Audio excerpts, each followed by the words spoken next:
नरौंदा। एक लंबे समय के बाद जब बहुत सा जल पहाड़ों से नीचे बहता हुआ समुद्र में जा मिला था, हिम्बल के सिवाय बाकी सब साथी एक बार फिर नीड़ में मुर्शिद के चारों ओर इकट्ठे हुए। मुर्शिद प्रभु इच्छा पर चर्चा कर रहे थे, किंतु अकस्मात वे रुक गए और बोले, मीरदाद, हिम्बल संकट में है। मीरदाद क्या बोल रहे हैं? हिम्बल संकट में है और वह सहायता के लिए हमारे पास आना चाहता है, किंतु संकोच के कारण उसके पैर इस ओर उठ नहीं पा रहे हैं। जाओ अभिमार उसकी सहायता करो। नरौंदा अभिमार बाहर गया और शीघ्र ही हिम्बल को साथ लेकर लौट आया। हिम्बल की हिचकियां बंधी हुई थी, चेहरा उदास था। मीरदाद, मेरे पास आओ हिम्बल। ओह हिम्बल, हिम्बल, तुम्हारे पिता की मृत्यु हो गई, इसलिए तुम इतने असहाय हो गए कि दुख ने तुम्हारे हृदय को भेद दिया और तुम्हारे रक्त को आंसुओं में बदल दिया।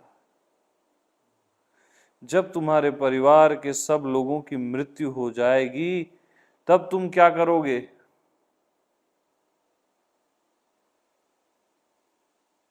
क्या करोगे तुम जब इस संसार के सब माता और पिता, सब बहनें और भाई तुम्हारे हाथों और आंखों की पहुंच से परे चले जाएंगे? ओह हिम्बल, ओह, तुम्हारे पिता की मृत्यु हो गई, इसलिए तुम इतने असहाय हो गए हो कि दुख ने तुम्हारे हृदय को भेद दिया और तुम्हारे रक्त को आंसुओं में बदल दिया। जब तुम्हारे परिवार के सब लोगों की मृत्यु हो जाएगी तो तुम क्या करोगे? क्या करोगे तुम जब इस संसार के सब पिता और माताएं और सब बहनें और भाई तुम्हारे हाथों और आंखों की पहुंच से दूर चले जाएंगे? तब तुम क्या करोगे हिम्बल?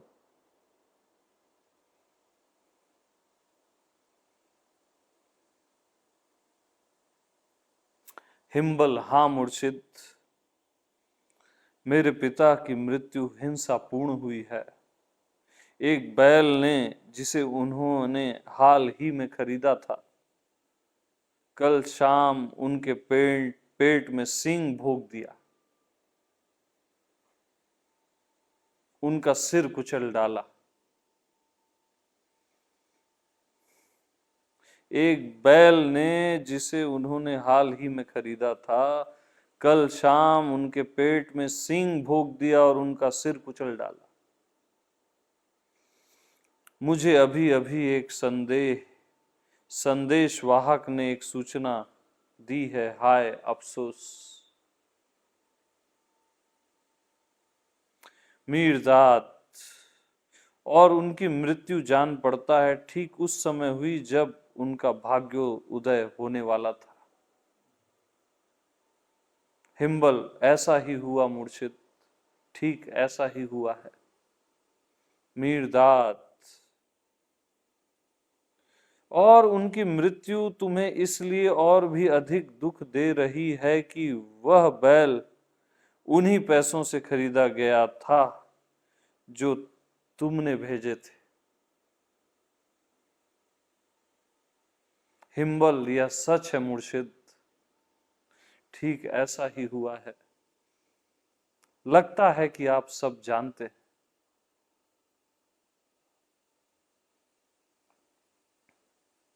मीरदाद,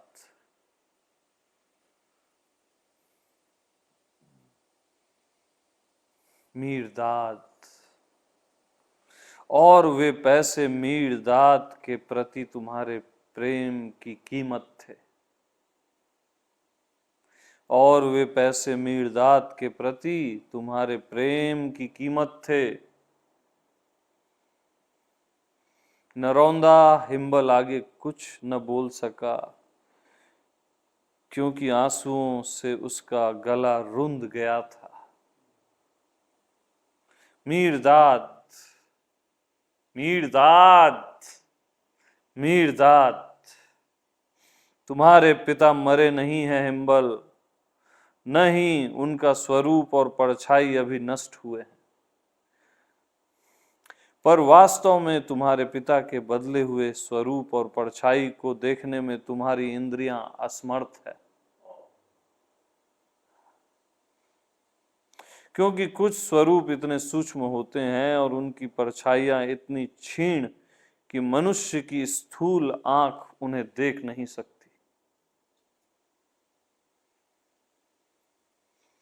जंगल में किसी देवदार की परछाई वैसी नहीं होती जैसी परछाई उसी देवदार से बने जहाज के मस्तूल या मंदिर के स्तंभ या फांसी के तख्ते की होती है। मतलब जंगल में जो देवदार की जो परछाई वैसी नहीं होती, उसी लकड़ी से क्या बना है, जहाज, मंदिर का स्तंभ और फांसी का तख्त, उसकी परछाई अलग होती है ना, है तो लकड़ीच। न ही उस देवदार की परछाई धूप में वैसी होती है जैसे चांद या सितारों के प्रकाश में या भोर की सिंदूरी धुंध में होती है। परछाई भी अलग अलग समय में अलग अलग होती है, किंतु वह देवदार चाहे वह कितना ही बदल गया हो, देवदार के रूप में जीवित रहता है। किंतु वह देवदार चाहे वह कितना ही बदल गया हो, देवदार के रूप में जीवित रहता है। यद्यपि जंगल के देवदार अब पहचान नहीं पाते कि वह बीते दिनों में उसका भाई था।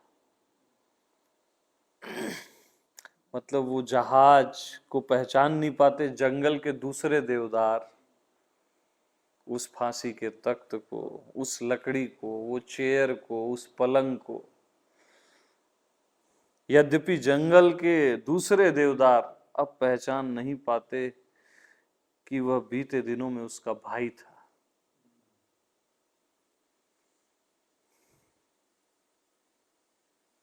पत्ते पर बैठा रेशम का कीड़ा क्या रेशमी खोल में पल रहे कीड़े में अपने भाई की कल्पना कर सकता है? या खोल में पल रहा कीड़ा उड़ते हुए रेशम के पतंगे में अपना भाई देख सकता है?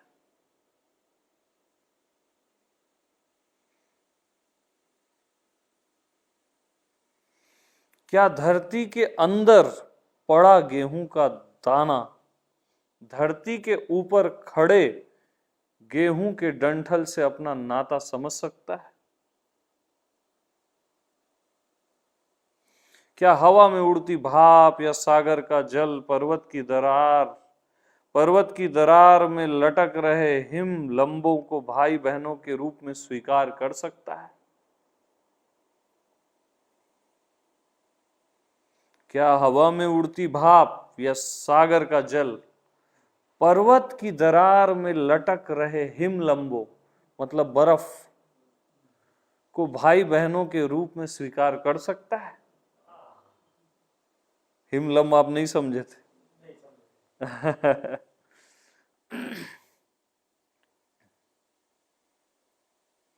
क्या धरती अंतरिक्ष की गहराइयों में से अपनी ओर फेंके गए टूटे तारे में एक भाई तारा देख सकती है?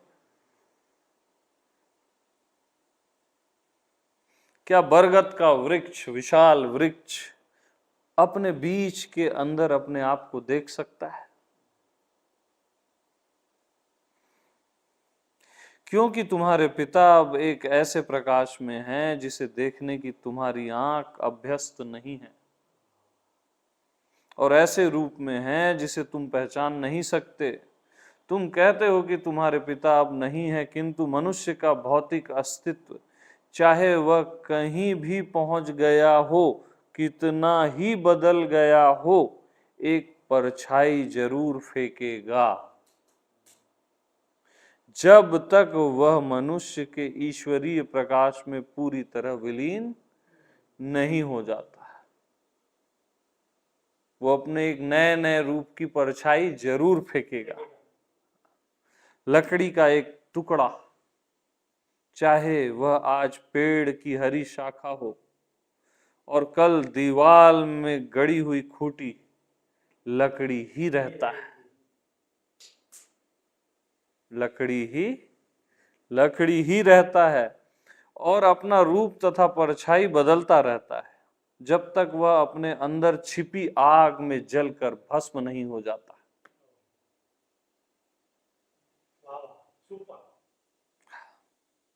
लकड़ी का एक टुकड़ा, चाहे वह आज पेड़ की हरी शाखा हो और कल दीवार में गड़ी हुई खूंटी, लकड़ी ही रहता है और वह अपना रूप तथा परछाई बदलता रहता है जब तक वह अपने अंदर छिपी आग में जलकर भस्म नहीं हो जाता।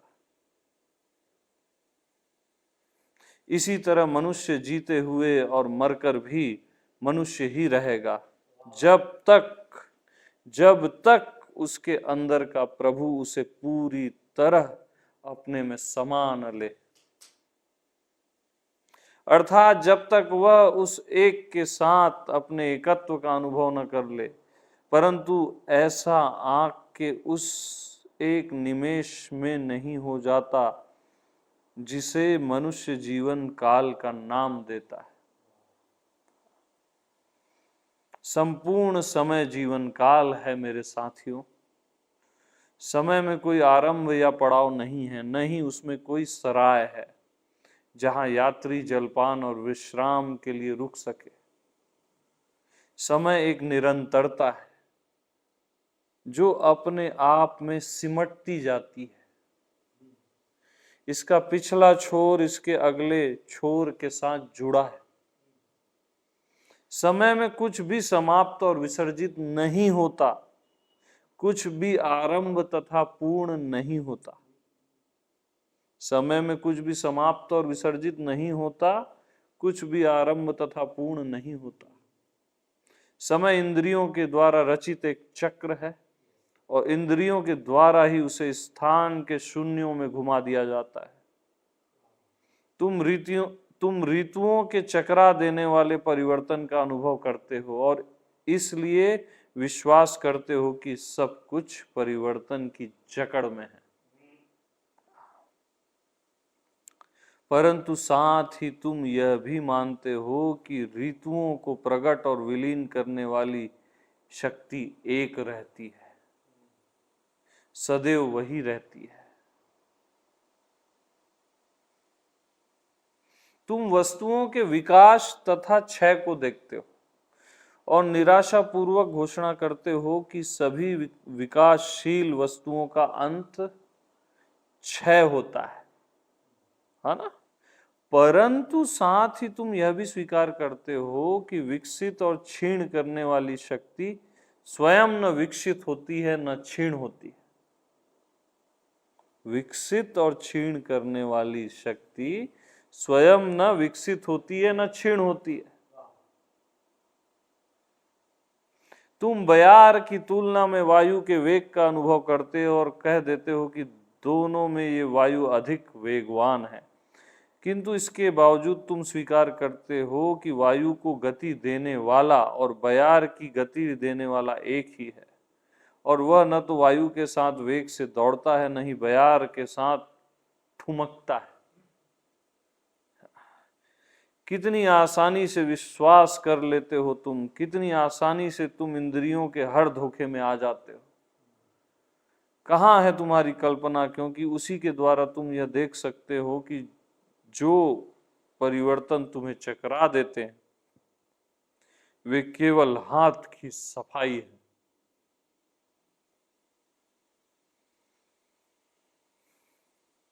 वायु बयार से तेज कैसे हो सकती है? क्या बयार ही वायु को जन्म नहीं देती? क्या वायु बयार को अपने साथ लिए नहीं फिरती? ऐ धरती पर चलने वालों, तुम अपने पैरों द्वारा तय की गई दूरियों को कदमों और कोसों में क्यों नापते हो? तुम चाहे धीरे धीरे टहलो या सरपट दौड़ो, क्या धरती की गति तुम्हें उन अंतरिक्षों और मंडलों में नहीं ले जाती जहां स्वयं धरती को ले जाया जाता है।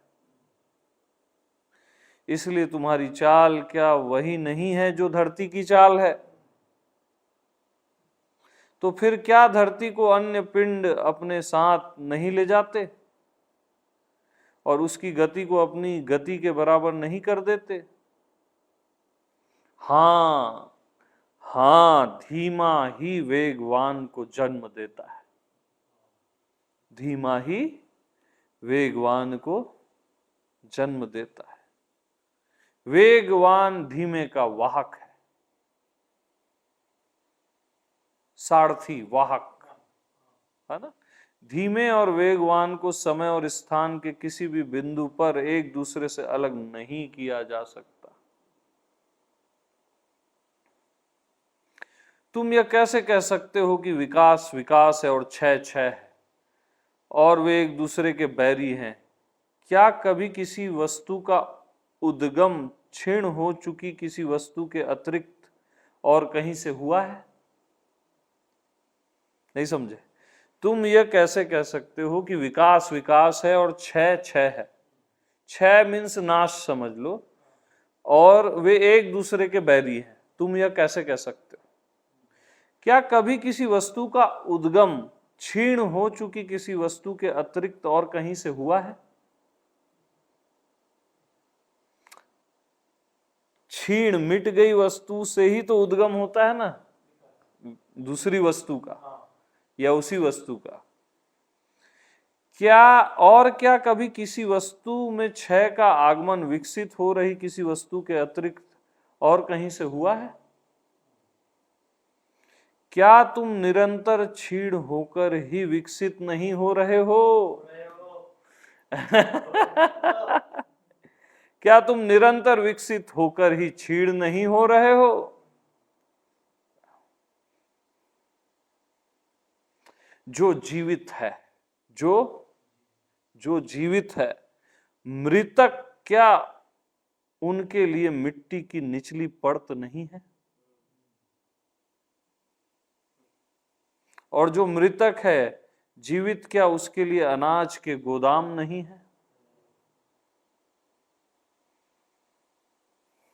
यदि विकास क्षय की संतान है और क्षय विकास की, यदि विकास क्षय की संतान है और क्षय विकास की, और यदि जीवन मृत्यु की जननी है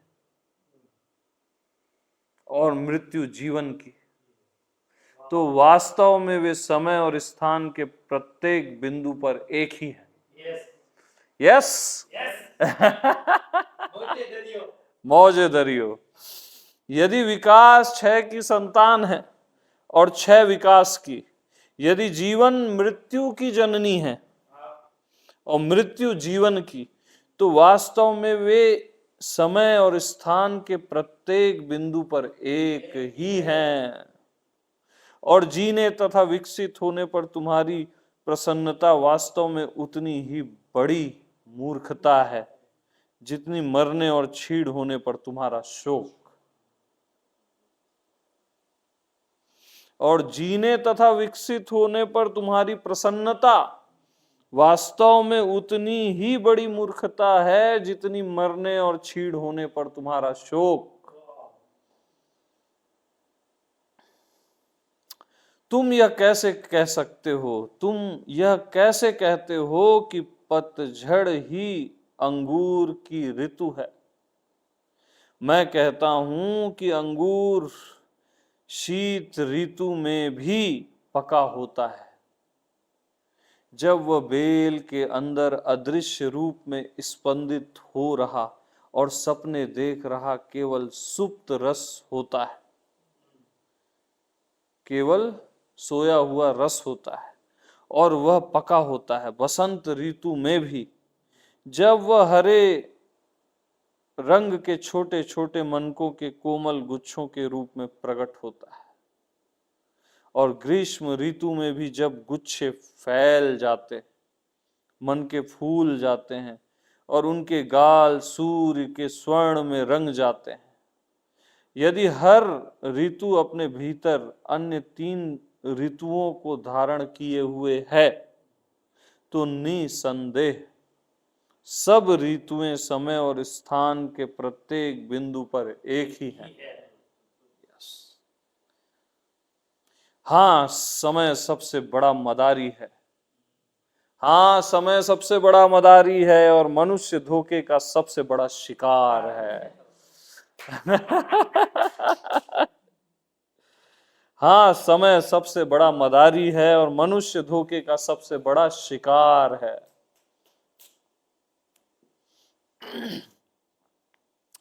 पहिए की हाल पर दौड़ती गिलहरी की तरह ही मनुष्य, जिसने स्वयं ही समय के पहिए को गति दी है, पहिए की गति पर इतना मोहित है, उससे इतना प्रभावित है कि अब उसे विश्वास नहीं होता कि उसे घुमाने वाला वह स्वयं है। न ही वह समय की गति को रोकने के लिए समय निकाल पाता है, न ही वह समय की गति को रोकने के लिए समय निकाल पाता है। पहिए की हाल पर दौड़ती, वहीं पे रिपीट, दौड़ती हुई गिलहरी की तरह ही मनुष्य, जिसने स्वयं ही समय के पहिए को गति दी है, जिसने स्वयं ही समय के पहिए को गति दी है, पहिए की गति पर इतना मोहित है, उससे इतना प्रभावित है कि अब उसे विश्वास नहीं होता कि उसे घुमाने वाला, समय को घुमाने वाला वह स्वयं है, और न ही वह समय की गति को रोकने के लिए समय निकाल पाता है।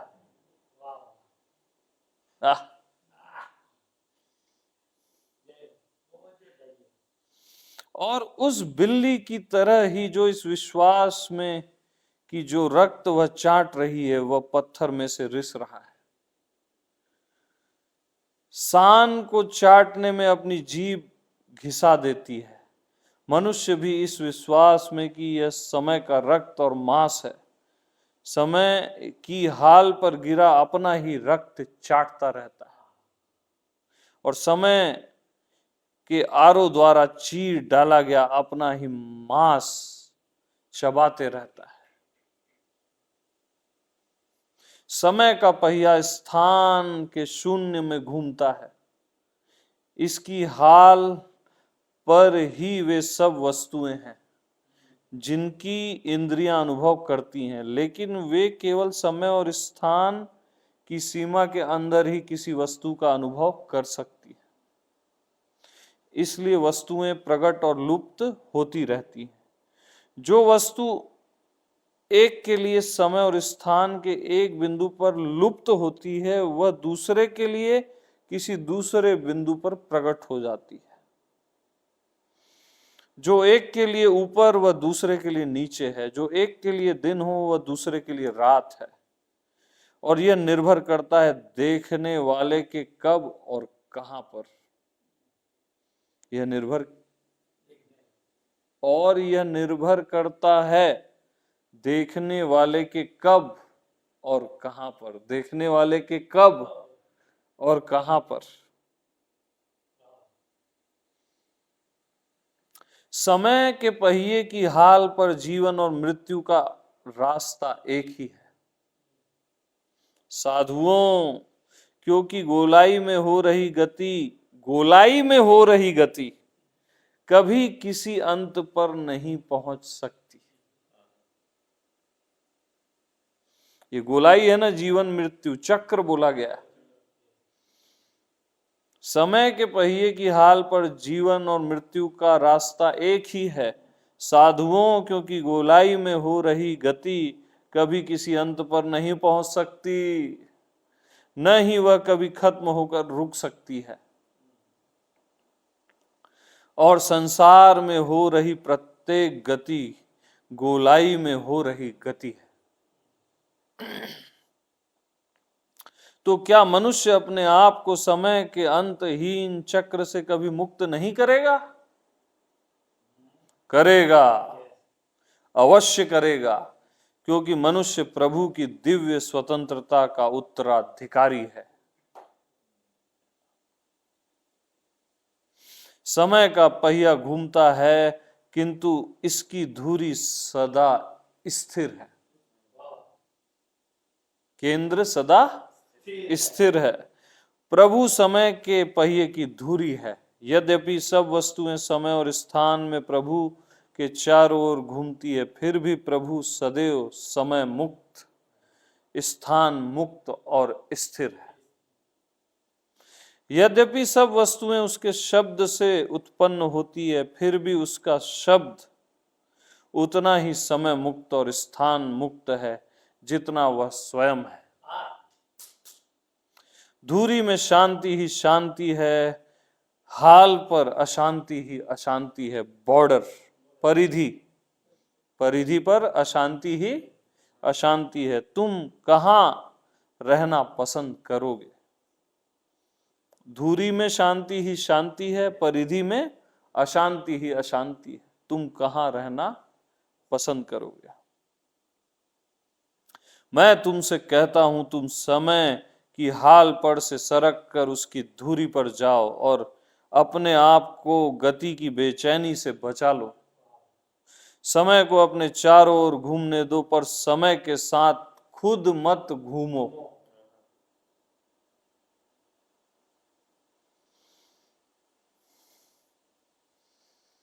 हाँ जी, प्रेम प्रणाम।